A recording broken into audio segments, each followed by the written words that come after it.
السلام علیکم پیارے دوستو۔ فروا کو اس حالت میں دیکھ کر میرے رونگٹے ہی کھڑے ہو گئے۔ وہ مدوشی کی کیفیت میں تھی، پانی سے پوری طرح سے بھیگی ہوئی تھی اور اس کے جسم کے نشیب فراز واضح ہی تھے۔ یہ سب کچھ دیکھ کر میں نے محسوس کیا کہ اس نے بڑی ہی غلطی کی ہے اور میں اسے سخت سزا دینے کا ارادہ رکھتا تھا۔ فوری ہی میں نے اس کے جسم کو آزاد کیا اور اس کے غبارے کو بھی آزاد کیا اور اپنی گرت مضبوط کر لی۔ میرا نام محسن ہے۔ میں نے جیسے ہی ڈگری حاصل کی تو مجھے ایک کمپنی کی طرف سے بہت ہی اچھی سی آفر آ گئی اور ساتھ ہی ساتھ کمپنی والیوں نے رہائش کے لیے بھی مجھے اچھا سا گھر بھی دے دیا تھا۔ میں نے اپنی ماں کو یہ خوشخبری سنائی تو اماں بہت خوش ہوئی، کیوں نہ کہ ہم شروع سے ہی بہت غریب تھے۔ میرے والد صاحب کا انتقال اس وقت ہوا تھا جب میں صرف 5 سال کا ہی تھا، اور اس وقت سے اماں نے لوگوں کو گھر میں ہی کام کر کے مجھے پڑھایا۔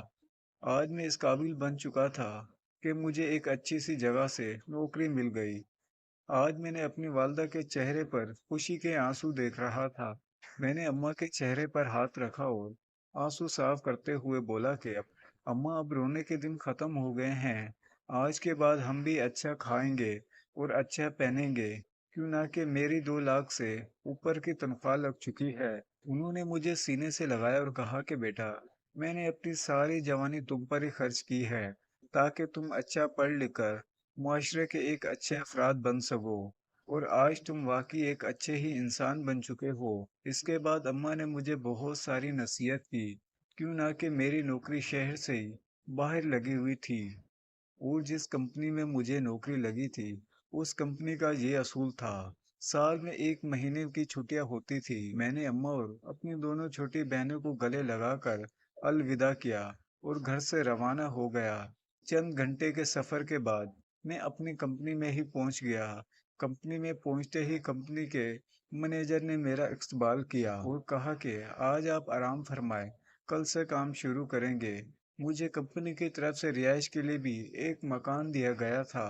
میں آج سفر کی وجہ سے بہت تھکا ہوا تھا، اسی لیے میں فوری ہی اپنی رہائش گاہ گیا اور اپنے بیڈ روم کا دروازہ کھول کر سیدھا ہی پلنگ پر ہی جا کر لیٹ گیا، اور کب میری آنکھ لگ گئی مجھے پتا ہی نہ چلا۔ پھر صبح میری اس وقت آنکھ کھلی جب میرے گھر کا دروازہ بجا۔ میں فوری سے اٹھا اور دروازہ کھولا تو سامنے ایک خوبصورت نوجوان لڑکی کھڑی تھی۔ میں نے پوچھا کہ آپ کون؟ تو اس نے کہا کہ مجھے کمپنی کی طرف سے ہی آپ کے گھر کی صاف صفائی کے لیے بھیجا گیا ہے۔ میں نے اسے اندر آنے کا کہا، وہ اندر آ گئی۔ پھر میں نے پوچھا کہ تمہارا نام کیا ہے؟ تو اس نے کہا کہ میرا نام فروا ہے اور میں روزانہ ہی صبح 8 بجے آیا کروں گی اور شام تک آپ کے گھر میں ہی رہوں گی، اور آپ کے گھر کے دن بھر کے کاموں میں مدد کروں گی۔ میں نے کہا کہ ٹھیک ہے۔ یہ کہہ کر وہ کچن کی طرف ہی چلی گئی اور میرے لیے ناشتہ تیار کرنے لگی۔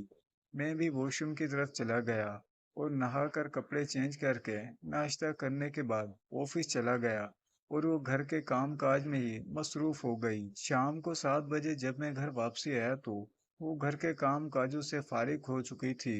اس نے کہا کہ سر جی، میں نے گھر کا سارا کام کر دیا ہے، آپ کے لیے کھانا بھی تیار کر چکی ہوں، اب میں گھر جانا چاہتی ہوں، کیا آپ کی اجازت ہے؟ میں نے کہا کہ ٹھیک ہے فروا، اگر تم نے گھر کا سارا کام کر دیا ہے تو تم جا سکتی ہو۔ یہ سن کر وہ اپنے گھر کی طرف ہی چلی گئی اور میں بھی فریش ہو کر بیٹھ کر ٹی وی دیکھنے لگا۔ 1 گھنٹے ٹی وی دیکھنے کے بعد مجھے کچھ بوریت سی محسوس ہوئی تو میں نے ٹی وی بند کیا اور اپنے کمرے میں ہی چلا گیا۔ ابھی صرف میں لیٹا ہی تھا کہ میرے گھر کا دروازہ پھر سے بجا۔ میں نے دروازے کی طرف گیا تو سامنے فروا کھڑی تھی۔ میں حیران ہو گیا کہ وہ اس وقت میرے گھر واپس کیوں آئی ہے۔ میں نے پوچھا تو ایک دم سے وہ ڈری ہوئی تھی، عجیب سے لہجے میں کہنے لگی کہ میرا شوہر، میرا شوہر۔ مجھے کچھ بھی سمجھ نہیں آئی، اسی لیے میں نے دوبارہ پوچھا کہ کیا ہوا، تمہارے شوہر کو کچھ ہوا؟ اس نے کہا کہ میرے شوہر کو، یہ کہہ کر وہ فوری ہی مجھ سے لپٹ گئی اور اپنے ملائم جسم کو میرے ساتھ ہی ٹچ کر دیا اور پھوٹ پھوٹ کر رونے لگی۔ میں نے بھی اس کو تسلی دے رہا تھا اور اپنا ہاتھ اس کے کندھے پر ہی رکھا۔ فروا، اب تو چپ ہو جاؤ، آخر ایسا کیا ہوا؟ اب تو میری نیت پوری خراب ہو چکی تھی، کیوں نہ کہ فروا کا وجود میرے جذبات کو اجاگر کر رہا تھا۔ میں اسے محسوس کرنے لگا۔ میں نے اس کو حوصلہ بھی دیا اور پھر اسے آرام سے بیٹھنے کے لیے کہا۔ میں نے پوچھا کہ کیا ہوا، مجھے سب کچھ بتایا۔ جب وہ مجھے بتانے لگی کہ اس کا شوہر نشائی ہے اور اسے بہت زیادہ مشکلات کا سامنا ہے، تو میں نے اسے تسلی دی۔ وہ کہنے لگی کہ آج بھی جب شوہر گھر آیا تو اس نے سارے پیسے مجھ سے ہی لے لیے اور مجھے کہا کہ اگر مجھے 10,000 روپے نہ دیے تو وہ مجھے طلاق دے دے گا۔ اب آپ خود ہی بتائیں کہ صاحب جی، میں کیا کروں؟ ملازمہ بہت زیادہ پریشان تھی۔ میں نے اس سے کہا کہ شادی کرنے سے پہلے ہی سوچنا چاہیے تھا، ایسے انسان سے کسی بھی صورت میں شادی نہیں کرنا چاہیے تھی۔ میں نے اسے سمجھانے کی پوری کوشش کی، لیکن وہ کہنے لگی کہ اس کے والد نے ہی زبردستی اس کے ساتھ شادی کروائی تھی۔ اگر میں وہاں گئی تو میرا شوہر مجھے مار مار کر جان سے ہی مار دے گا۔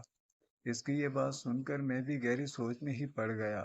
میں نے اسے تسلی دی، لیکن میرا گھر ایک کمرے پر ہی مشتمل تھا۔ میں نے فروا سے کہا کہ اگر تم میرے ساتھ ہی رہنا چاہو تو رہ سکتی ہے، مجھے کوئی بھی مسئلہ نہیں ہوگا۔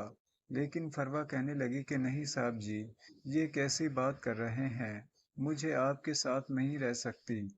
اگر تم میرے ساتھ نہیں رہو گی تو پھر تمہیں اپنے شوہر کے پاس جا کر وہ سب کچھ برداشت کرنا پڑے گا، اسی لیے بہتر یہی ہے کہ تم یہیں پر ہی سو جاؤ۔ فروا راضی ہو گئی، لیکن وہ بار بار یہی کہتی رہی کہ وہ صوفے پر ہی سونا چاہتی ہے۔ میں نے کہا کہ نہیں، تم بستر پر ہی سو جاؤ، میں خود ہی صوفے پر سو جاؤں گا۔